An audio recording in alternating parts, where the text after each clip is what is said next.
সবাই কেমন আছেন? আশা করি সবাই ভালো আছেন। আলহামদুলিল্লাহ আমিও ভালো আছি। তো আজকে 2 দিন ধরে ফেসবুক বলেন, ইউটিউব বলেন, টিকটক বলেন, কোথাও ঢোকা যাইতেছে না একটা কাহিনী নিয়ে। তো সেই কাহিনীটা হয়তো আপনারা সবাই দেখছেন, আর সবাই দেখে হয়তো সবার চোখ দিয়ে আমার মতো সবারই পানি ঝরছে।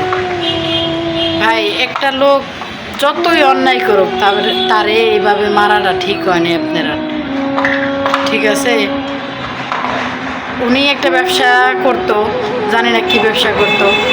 তো ওনার পারিবারিক কি শত্রুতা আমি নিয়ে ওনারে যে এভাবে মারলো, এটা ভাই একদম কি বলবো, হৃদয়টারে একদম ভাইঙ্গা চুরালাইছে। আমরা যা কেউই না, আমরা ওনার আত্মীয় স্বজন কেউই না, কিন্তু তারপরে ভাই আমাদের ওই ভিডিওটা দেখার পরে কলিজা বলেন, মনটা বলেন, কোনো কিছু মানাইতে পারি না। যখন সাংবাদিকরা তার বাচ্চারে কিছু জিজ্ঞাসা করে, তার বাচ্চা বলে এক কথাই বলে, আমার বাবারে কিভাবে পাথর দিয়া এভাবে আঘাত করলো, কিভাবে মারলো। সেই লোকটা কিন্তু অনেক আগেই মারা গেছে, তারপরও এই লোকটারে আমরা ভিডিওর মাধ্যমে দেখলাম আর কি। সেই লোকটারে পাথর দিয়ে মারতেছে, এক একটা আঘাত করতেছে, যেন ভিতরের খাঁচা টাচা সব ভাঙে গেল গা, এরকমভাবে উনারে মারতেছে। উনি মারা গেছে, তারপরেও উনারে লাইতেছে, উষ্টাইতেছে, উনার দেহটারে মানে একদম ক্ষত বিক্ষত করে ফেলালো। ভাই ধরেন যারা ফাঁসির আসামি, তাদেরকেও মনে হয় এত কষ্ট দিয়ে মনে মারে না। আপনারা যেভাবে মারলেন, মানুষে এতটা কষ্ট দেয় না।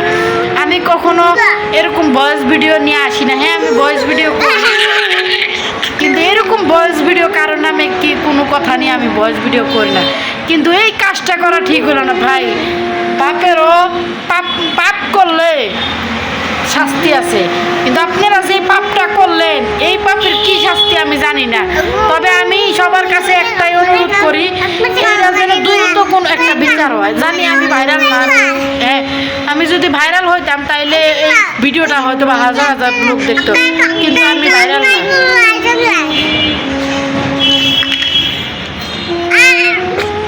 আমি যদি ভাইরাল হইতাম তাহলে আমার কথাগুলো হাজার হাজার মানুষ শুনতো, হাজার হাজার মানুষ প্রতিবাদ করতো।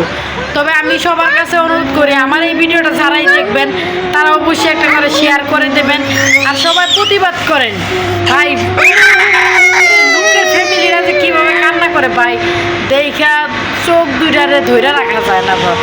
মানে দুইটা মাসুম বাচ্চা নিষ্পাপ। তো জানি না এই বিচার কবে হইব বা কবে আমরা দেখতে পারবো, তাও আমরা বলতে পারি না। তো যাই হোক, সবাই ভালো থাকবেন, আর যে যেখান থেকে থাকবেন দেখবেন সবাই সাবধানে থাকবেন, বন্ধুত্ব একটু কম করবেন।